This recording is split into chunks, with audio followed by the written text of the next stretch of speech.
શ્યામકુમારના નમસ્કાર। ઓગસ્ટ 2026 ઘણા નવા નાણાકીય ફેરફારો અમલમાં આવશે। આ ફેરફારો સામાન્ય લોકોના ખિસ્સા અને દૈનિક ખર્ચ પર સીધી અસર કરી શકે છે। દર મહિનાની જેમ આ વખતે પણ બેન્કિંગ, રોકાણ, income tax, railway ticket booking, LPG સિલિન્ડરના ભાવ અને કેટલીક અન્ય આવશ્યક સેવાઓ સંબંધિત નિયમોમાં ફેરફાર થવાની સંભાવના છે। 1 ઓગસ્ટ 2026 અમલમાં આવતા રેલવેએ તત્કાલ ટિકિટ બુકિંગ પ્રક્રિયામાં ફેરફાર કર્યો છે। નવા નિયમો હેઠળ ટોકન જારી કરવાનો સમય હવે તત્કાલ ટિકિટ બુકિંગ શરૂ થવાના સમય સાથે સુસંગત છે। ઇન્ડિયન એક્સપ્રેસના અહેવાલ મુજબ આનો હેતુ રિઝર્વેશન કાઉન્ટર પર ભીડ ઘટાડવા અને મુસાફરો માટે ટિકિટ બુકિંગને સરળ બનાવવાનો છે। અગાઉ લોકોને ટોકન મેળવવા અને પછી ટિકિટ બુક કરવા માટે અલગ અલગ સમયે કાઉન્ટરની મુલાકાત લેવી પડતી હતી। જો કે નવી સિસ્ટમ આ મુશ્કેલી ઘટાડશે। આનાથી મુસાફરોનો સમય બચશે અને ટિકિટ બુકિંગ પ્રક્રિયા વધુ કાર્યક્ષમ બનશે। આવકવેરા ફાઇલ કરનારાઓ માટે નિયમો। નાણાકીય વર્ષ 2026-27 માટે એટર 1 અને એટર 2 ફોર્મ ભરવાની અંતિમ તારીખ 31 જુલાઈ 2026 નક્કી કરવામાં આવી હતી। હવે જે લોકો આ સમયમર્યાદામાં એટર ફાઇલ કરવામાં નિષ્ફળ જશે તેમને દંડ થશે। વધુમાં રિટર્ન ફાઇલ કરવામાં વિલંબ થવાથી ચોક્કસ કર વ્યવસ્થા પસંદ કરવા પર પ્રતિબંધ લાગી શકે છે।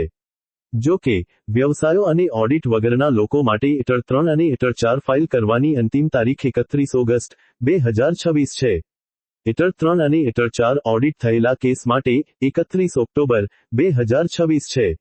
વિલંબિત રિટર્ન ફાઇલ કરવાની અંતિમ તારીખ 31 ડિસેમ્બર છે અને સુધારેલા રિટર્ન માટે 31 માર્ચ 2027 છે। અપડેટેડ રિટર્ન ફાઇલ કરવાની છેલ્લી તારીખ 31 માર્ચ 2031 છે। ક્રેડિટ કાર્ડ અને એફડી નિયમોમાં ફેરફાર। ઘણી બેંકો 1 ઓગસ્ટથી તેમના ક્રેડિટ કાર્ડ નિયમોમાં ફેરફાર કરી શકે છે। આમાં રિવોર્ડ પોઇન્ટ્સ, ચાર્જ, ફી અથવા અન્ય સેવાઓમાં ફેરફાર શામેલ હોઈ શકે છે। કેટલીક બેંકો તેમના ફિક્સ્ડ ડિપોઝિટ એફડી વ્યાજ દરોમાં પણ ફેરફાર કરી શકે છે। વધુમાં જો આરબીઆઈ એમપીસી નાણાકીય નીતિ સમિતિ આ સમયગાળા દરમિયાન રેપો રેટ પર નિર્ણય લે છે તો તે લોન એમી અને એફડી વ્યાજ દર બંનેને અસર કરી શકે છે। તેથી નવા મહિનાની શરૂઆતમાં તમારી બેંકના અપડેટ્સ તપાસવાનું ભૂલશો નહીં। એલપીજીના ભાવમાં ફેરફાર। ઈરાન અને અમેરિકા વચ્ચેના યુદ્ધે વિશ્વભરમાં તેલ અને ગેસ પુરવઠા પર અસર કરી છે। માર્ચમાં એલપીજીના ભાવમાં ₹60 સુધીનો વધારો કરવામાં આવ્યો હતો।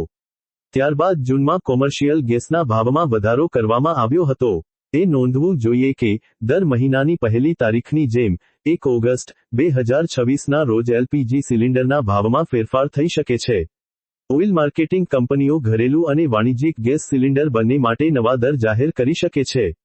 ભાવ વધારો રસોડાના બજેટને અસર કરી શકે છે, જ્યારે ઘટાડો ગ્રાહકોને રાહત આપશે। આધાર કાર્ડ નિયમો। આધાર કાર્ડના નિયમો 1 ઓગસ્ટથી બદલાશે। ભારતીય બેંકો અને વીમા કંપનીઓ ઓગસ્ટ 2026માં એક સામાન્ય ગ્રાહક ઓળખ પ્રણાલી લાગુ કરશે। આ સિસ્ટમમાં એસેટ મેનેજરોનો પણ સમાવેશ થશે। આ નવી સિસ્ટમને સેન્ટ્રલ નો યોર કસ્ટમર 2.0 અથવા CKYC કહેવામાં આવશે। આ માટે ફક્ત ખાતું ખોલતી વખતે અથવા માહિતી અપડેટ કરતી વખતે ગ્રાહકની સંમતિની જરૂર પડશે, જેનાથી સંસ્થાઓને કેન્દ્રીય રજિસ્ટ્રીમાં સંગ્રહિત ડેટા એક્સેસ કરવાની મંજૂરી મળશે। આ છેતરપિંડી અટકાવવામાં મદદ કરશે।